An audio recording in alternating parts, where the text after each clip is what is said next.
Class 10 हम आपकी English की बुक फर्स्ट फ्लाइट में से आज लेसन नंबर 3 स्टार्ट करेंगे, जिसका नाम है 2 स्टोरीज अबाउट फ्लाइंग, यानी उड़ने के बारे में 2 कहानियाँ हैं। ये पार्ट जो है वो 2 उसमें डिवाइडेड है।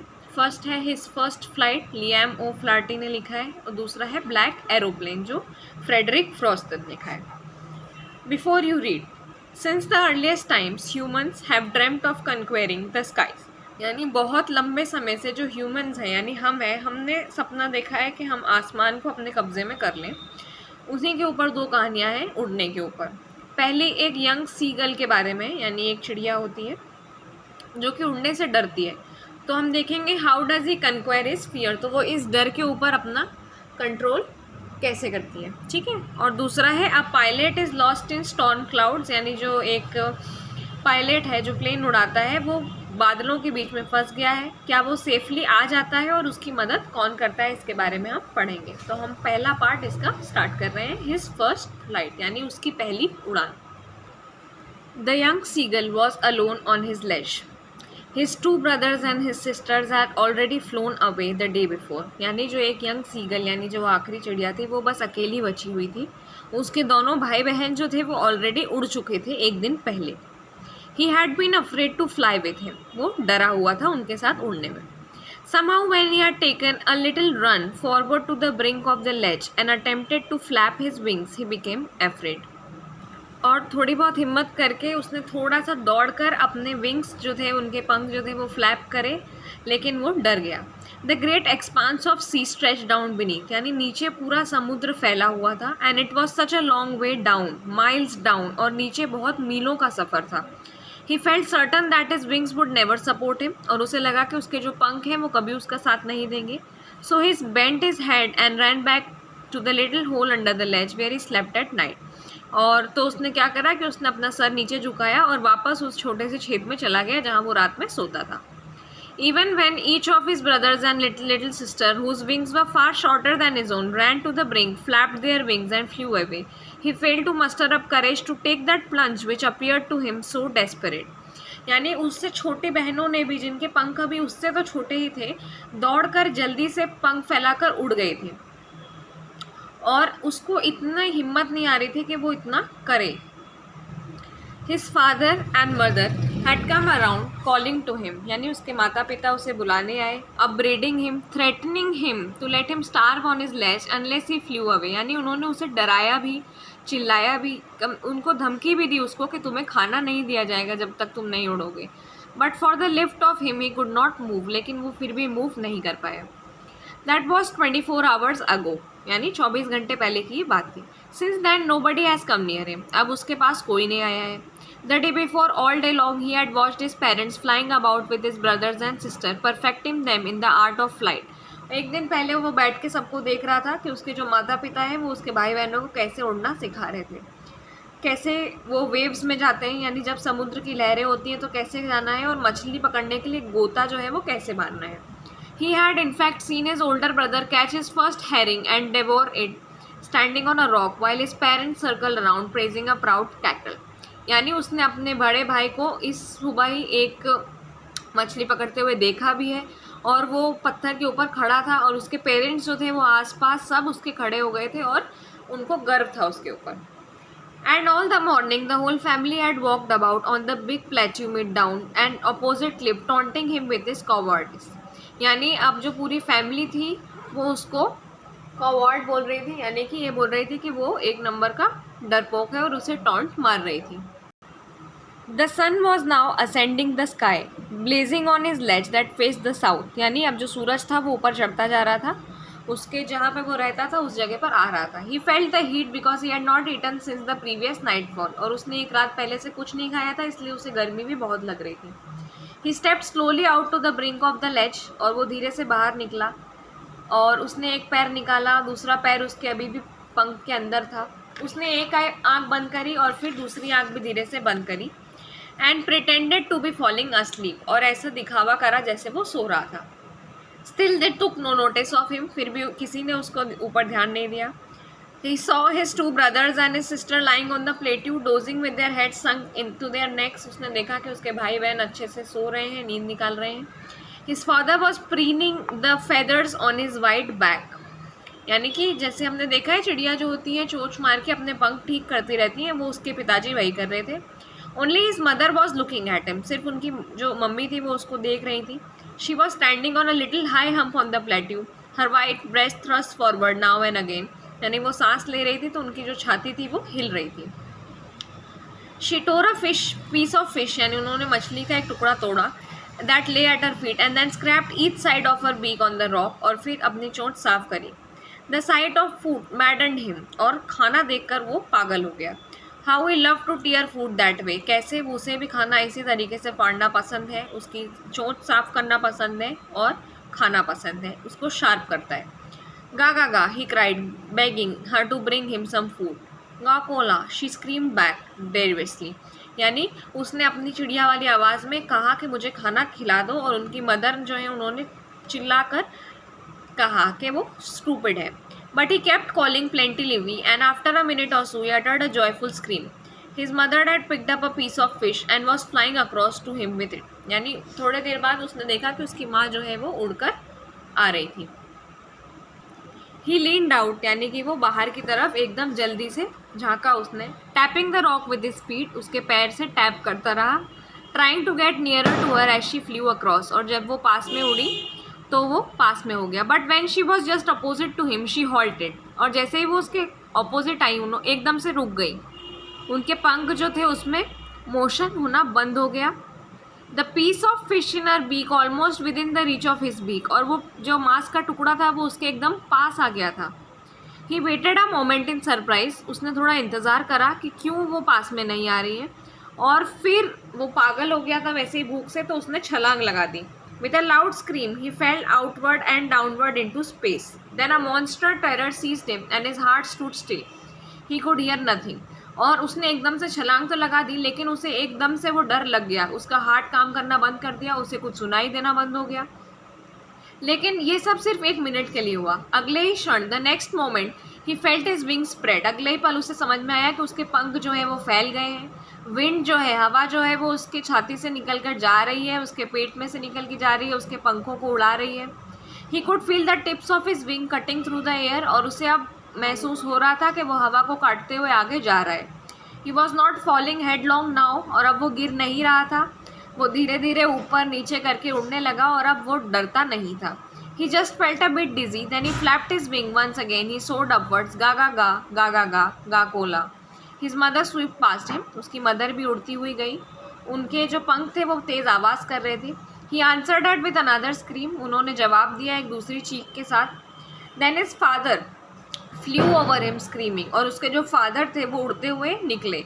He saw his two brothers and sisters flying around him. उसके जो माता पिता थे, भाई बहन थे, वो सब उसके आसपास उड़ रहे थे, हॉर्स के जैसे करवेटिंग करते हुए, एक पंख ऊपर उठाकर दूसरा पंख नीचे करते हुए ज़ोर ज़ोर से उड़ रहे थे। Then he completely forgot that he had not always been able to fly and commanded himself to dive and soar and curve, shrieking shrilly. He was near the sea now, flying straight over it, facing straight out over the ocean. और वो सीधा समुद्र के ऊपर उड़ रहा था, सीधा देखते हुए। He saw a vast green sea beneath him. नीचे उसे एक हरा समुद्र दिखाई दिया जिसके ऊपर छोटी छोटी लहरें आ रही थी, और वापस चला गया। His parents and his brothers and sisters had landed on this green flooring ahead of him, यानी वो पहले ही रुक गए थे उस जगह पर और उसे बुला रहे थे। He drooped his leg to stand on the green sea, और फिर उसने अपने पैर नीचे झुकाए ताकि वो खड़ा हो सके, और उसके पैर डूबे। He screamed with fright, वो एकदम से चिल्लाया, और फिर से उसने अपने पंख फैलाए, लेकिन वो इतना थका हुआ था कि वो उड़ नहीं पा रहा था क्योंकि वो भूखा था, उसे थकान थी। बाकी फिर strange exercise, his feet sank into the green sea and then his belly touched it and he sank no farther, he was floating on it, और फिर वो उसके ऊपर उड़ने लगा, यानी कि वो उसके ऊपर तैरने लगा। अब उसके पंख ने काम करना बंद करा तो वो उसके ऊपर सिर्फ तैर रहा था, और उसके आसपास उसकी जो फैमिली थी वो स्क्रीमिंग, वो चिल्ला रहे थे, तारीफ कर रहे थे, praising him, and their beaks were offering him scraps of dog fish, और अब उनकी जो चोंचें थी वो सब उसको खाना दे रहे थे। उसने उसकी पहली उड़ान उड़ी थी। He made his first flight. ये इसके फर्स्ट पार्ट को हमने कंप्लीट करा है, जिसके क्वेश्चन आंसर्स हम देखेंगे। पार्ट 2 लेसन नंबर 3 का, the black aeroplane. The moon was coming up in the east यानी पूर्व से जो चांद था वो ऊपर दिख रहा था मेरे पीछे। Stars were shining in the clear sky above me, और मेरे ऊपर सितारे चमक रहे थे। There wasn't a cloud in the sky, और आसमान में बिल्कुल बादल नहीं थे।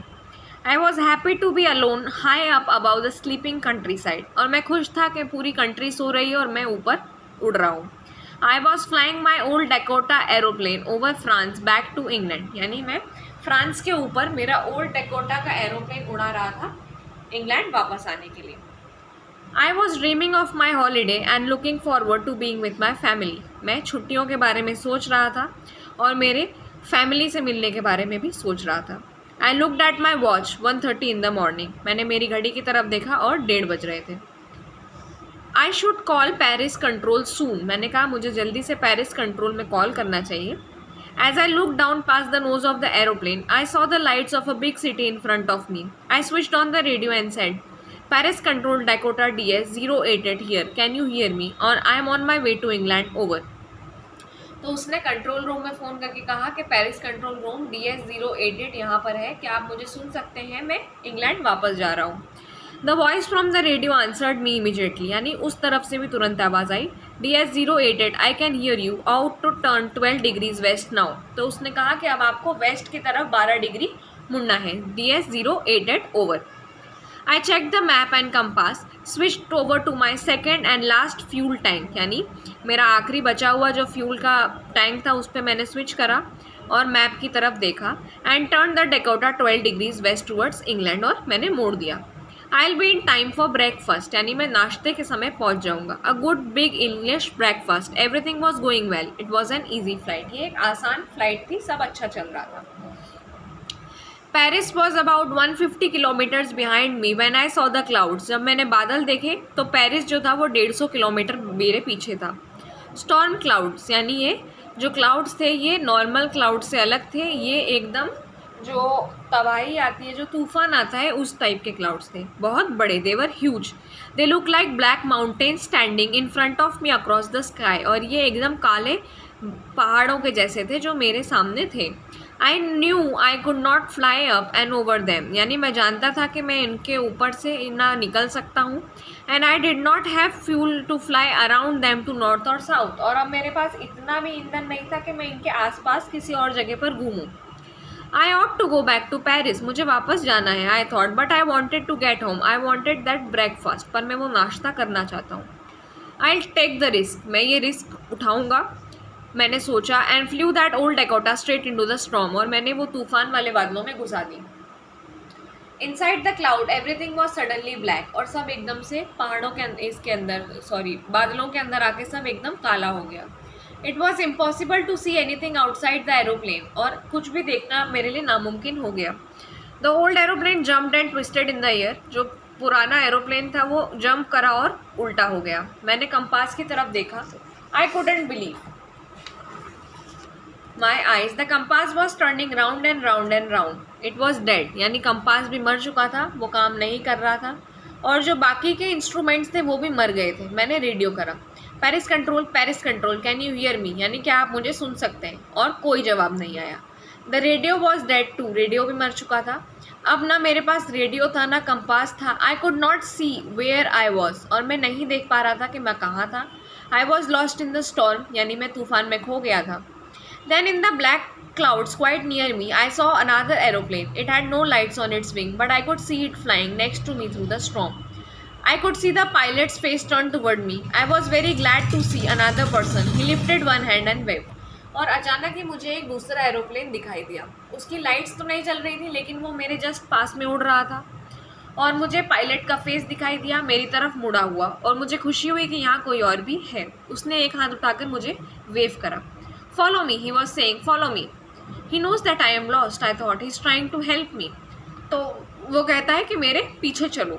तो ये सोचता है कि शायद उसे पता है कि मैं घूम चुका हूँ और वो मेरी मदद कर रहा है।